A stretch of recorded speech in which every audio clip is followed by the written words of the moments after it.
But so moving on now, Apple has introduced the latest generation of iPhones. There's the iPhone 8, and I thought this was hilarious as a side note, the iPhone X. And this is really irritating this is really irritating Apple that people keep referring to it as the iPhone X because it's supposed to be the iPhone 10, but they used a Roman numeral, and so everybody keeps calling it the iPhone X. OS X, like what, 15 years ago now? Yeah. Well, I don't know how long it was. Then it's OS X, and then X2, and then it became 10. Yeah, but but here's the thing. So the 8. The iPhone 8 comes out, and it is $700. It is basically the highest priced entry-level iPhone ever. And I think that was the 8 Plus. I think there's a Plus, there's a regular, and there's a Plus. I think the Plus starts at $750. But the thing is, one of them was a little cheaper. They totally skipped 9 this time around. There's no 9.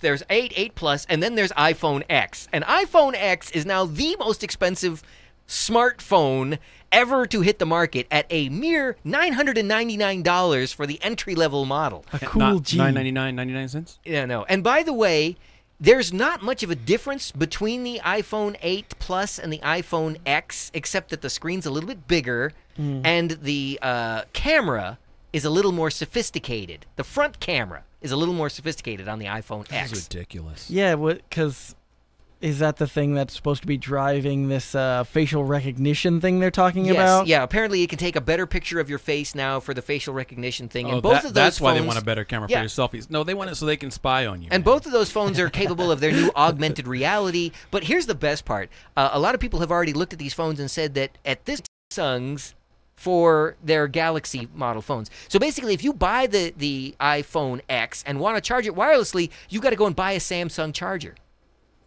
Yeah. That seems like the worst thing they could possibly do.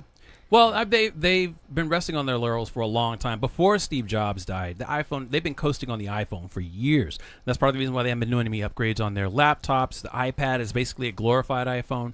But the other thing is they're not only just following Android and Samsung specifically, after having sued Samsung for basically ripping off their design, and I think they won that. But they're also following Windows, because Windows went straight from 8 to Windows 10.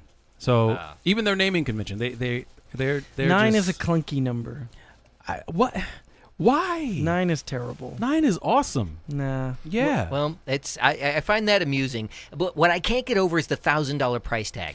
And apparently maybe that's why they skipped 9, because it's a cool 10. Yeah, there you go. The plan is that put a 0. They figure at this point the smartphone penetration is pretty much universal. Just about everybody now has a smartphone. So now, in order to differentiate themselves, they're going to a premium level that actually doesn't appeal to the mass market. It's only the people who can afford to buy one just because they can afford to buy one.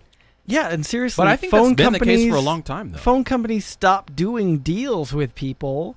Like, you used to get a real good deal if you had a plan with a cell phone company, cell phone carrier. They would pretty much buy the phone for you as long as you kept paying them the $50 a month or whatever you're paying for unlimited plan. Yeah, I know that's what I was doing for years. I've been with Sprint for who knows how long. But yeah, I went to go upgrade my phone again, last year, and they were like, we don't give away phones anymore. We make payment plans. Yeah. Like, if you want a phone, you gonna have to buy it. I kind of got suckered into that, and I ended up leaving my phone company as a result of it. Well, now you finance your phone in your bill. I can't reconcile that in my mind. And the manufacturers are pushing phones out at the rate of pretty much a new one almost every year and a half. So that roughly every 2 years you're investing another $1,000 in another phone. They're pushing them out faster than that because most manufacturers have multiple lines, so they'll push out. Each line has a different launch. Yeah, a Galaxy Note. Yeah, exactly. They alternate.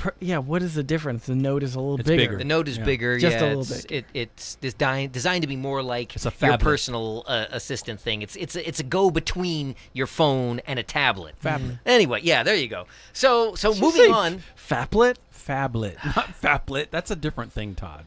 That's what I use it for. Okay.